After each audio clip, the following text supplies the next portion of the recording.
So as you just saw, turning around the seat in here takes a lot of effort. Since it's just me in here, it's not that big of a deal. I can just leave this thing turned around all the time and put it all the way down when I'm driving so that it turns the airbag off.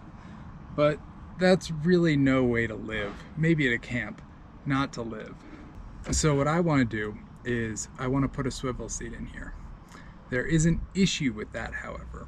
You see, if you search NV200 swivel seat, City Express swivel seat on YouTube, you'll get a bunch of videos from the other side of the pond, from where I am, installing a VW T4 swivel seat in an NV200. That's totally doable on the British and European model of this van. Not as doable on the North American counterpart. We'll see that in a bit. There are some complications. I'm, however, going to try to get around those with the exact same swivel seat that they're using. I imported it because it is still the right dimensions, even if there are some further complications. This is totally functional, having things turned around like this without any swivel. There's a great blog post, I think it's by Odyssey Camper, who details how to turn this seat around just on its base and bolt it back in backwards. It does involve a little bit of work. You got to use you got to drill out the holes a bit more to clearance them on all four corners. It's a 30-minute job if you have the right tools. It's the first thing that I did on this camper because I knew I wanted to be able to sit backwards like this while I was working on it. But now that that has run its course, I need a more permanent solution, something that I can live with. So I pulled the seat out of the van, got it over here, so that we can get a better look at our problem. So you can see that the base of the mount is bolted in, and I've drilled out the holes so that it can be mounted backwards, but that's beside the point. However, between the base of the chair and the runners, it is actually riveted. Now that's a problem relative to the European style of this van because that van doesn't have runners and the chair is bolted directly to the mount. So you can just undo the bolts, bing, bang, bop. Here we have to drill out these rivets, and it's not enough just to unbolt it from the runners either. I tried that earlier, and the issue is with the mechanism that activates the runners, right? If you were to gap that anymore, because this mechanism is mounted to the chair and the runners are below that, and so like the amount of space that works in is like 5 millimeters.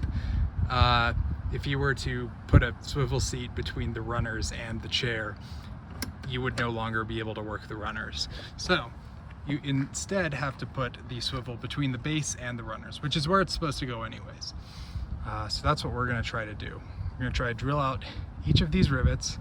We're gonna try to replace them with bolts, and we'll probably have to locate some new holes on this base plate that is actually designed for a T4 Volkswagen. Drilling through these rivets actually took a lot longer than I expected it to. I had to charge the drill multiple times since I only have one battery, so it ended up being a multiple day job for me in my situation. But if you have a corded drill, it would work just fine.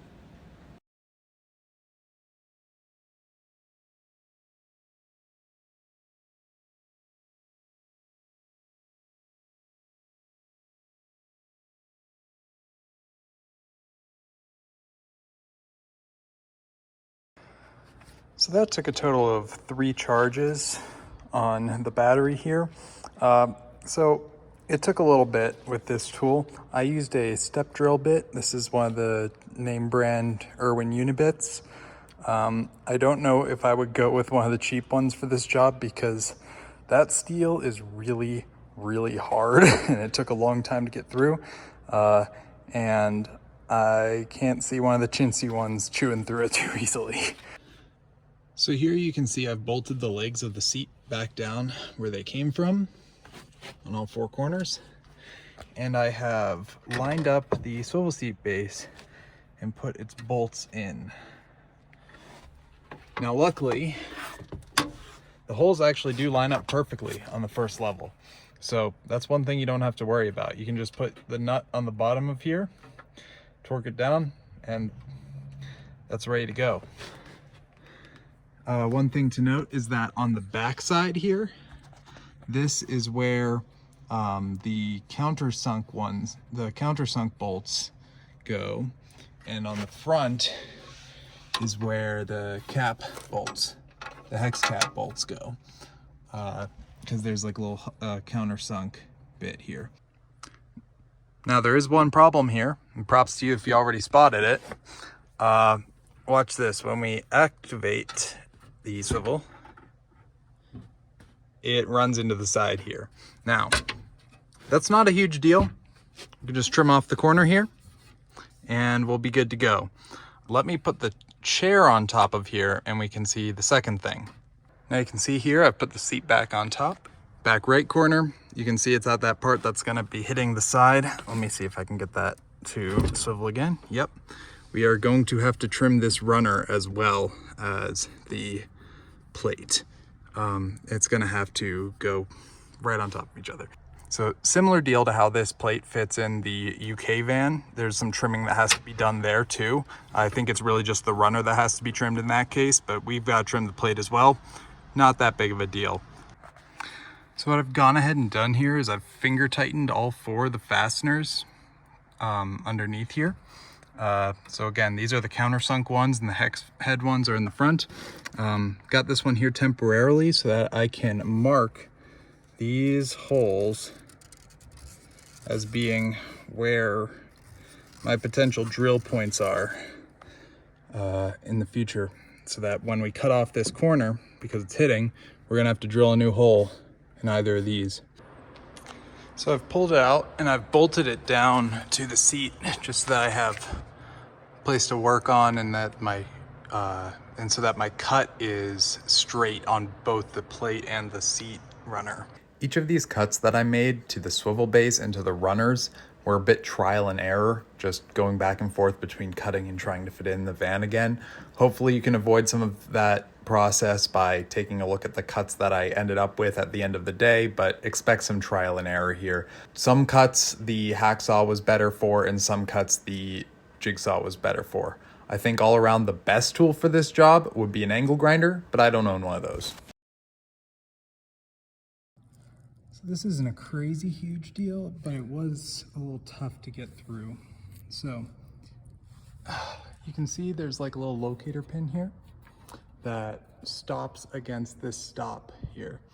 And I didn't initially realize that stop was there, so I went for the 90-degree cut like I did on the other side, just because it's the easiest to go for. And cut a little bit through it, but it's not going to be a huge deal just because of how beefy this is and because it's not load bearing. This center ring is like the part that is actually load bearing. This is just a welded on stop. But the channel between the weld for this stop and the weld for this little grommet for the countersink is very small, and it took a few tries to aim through there. So that's something to keep in mind, is that these aren't quite symmetrical. I was able to get there by kind of going at an angle from about the center of this hole here up to about, what's that, maybe a little over 15 mil from the edge here. So that's something to keep in mind there. I am going to be going with this hole as well, because I'm not comfortable trusting that amount of space. So just a quick recap on the cuts that we've made to make this guy fit. We have made 2 symmetrical cuts in the runners that cut out the first eye hole. You can see that the cut goes through the eye hole on either side. That was just an easier way to do it. And on the plate over here, we have made a cut out in that shape on either side. And we had the complications, but it'll still fit. We've also drilled new holes here and here to line up with these holes here and here. And the reasoning behind that is just there's more meat for it to bite into over here than over here, where I'm not sure, I'm not a structural engineer, but I think that's more likely to shear out than this. So I've almost got this in here, and we're gonna have to take a little bit more off of that runner. Not a huge problem. I can do it with the hacksaw, but it is one more cut that we need to make. And it is one thing that makes this side asymmetric from that side.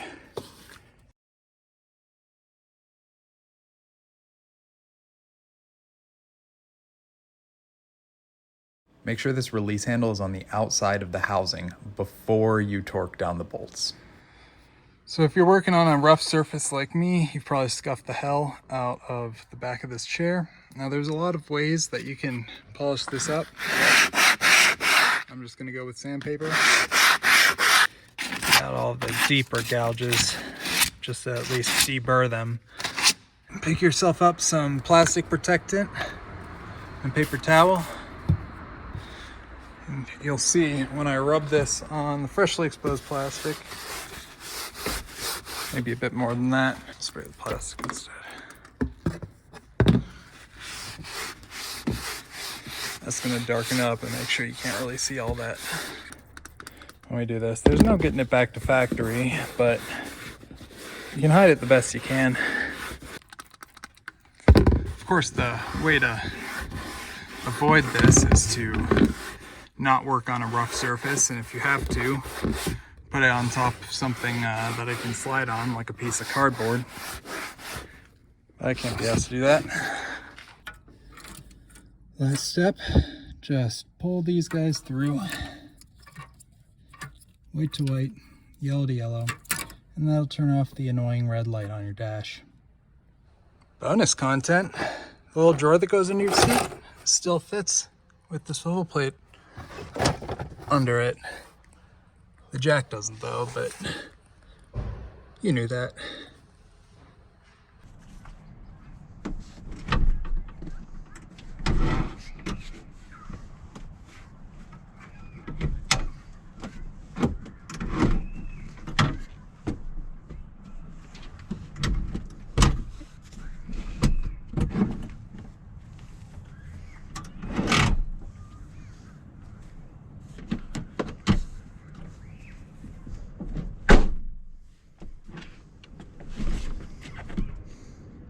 It's doable. It totally works. It took a bit more cutting, a bit more drilling than I would have wanted to do, but it totally works.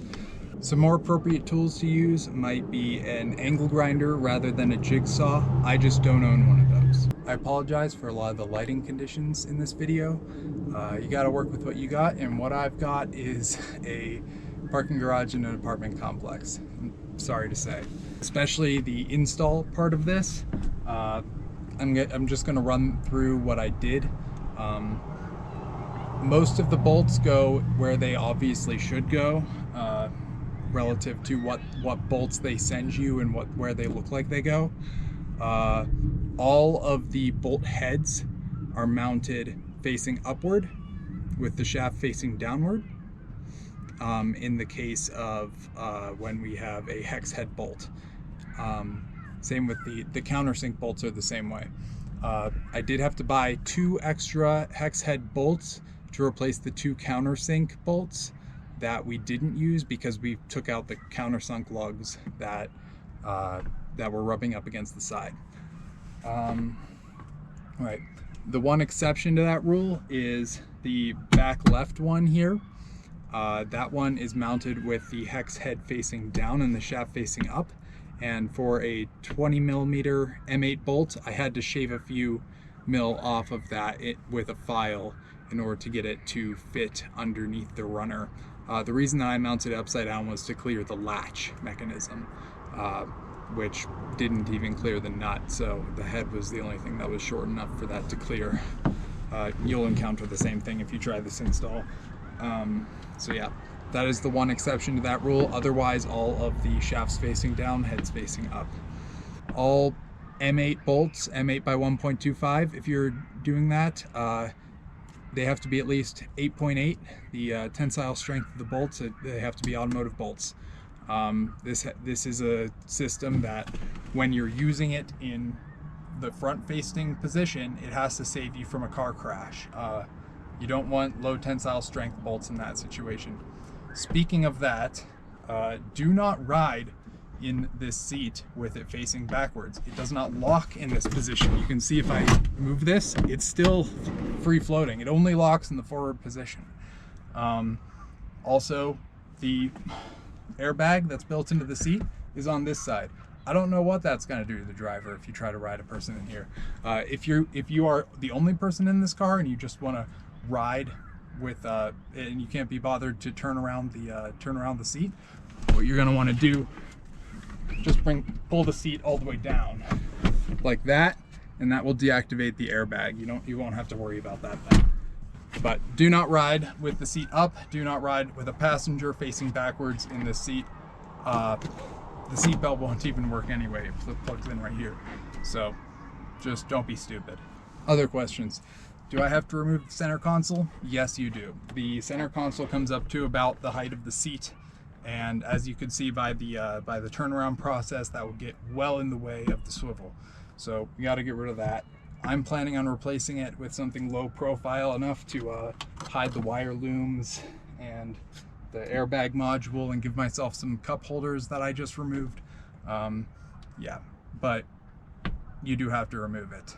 Questions about removing that? It was kind of hard. You have to remove both seats in order to get the center console out. I did that a few months ago because I knew I would have to do it before I built out the van, so I just did it when it was easiest to do. The swivel seat kit that I ordered, again, it was for a VW T4. I'll link the company above and in the description. It will be, it's a UK company. I had to import this. They only ship to the UK and the EU. So you just have to get a UK forwarding address. There are 1,000,001 companies that do that. And I think it was on top of the cost of the swivel seat, which was about $110 of the swivel seat base and the bolts. It was like $110. On top of that, I think I paid about $80 in import and shipping. It's expensive, but it's less expensive than getting it fabricated custom. Thanks for watching this video. I really hope you found it useful. I couldn't find any resources on how to do this, so I'm trying to give you the information that I couldn't find.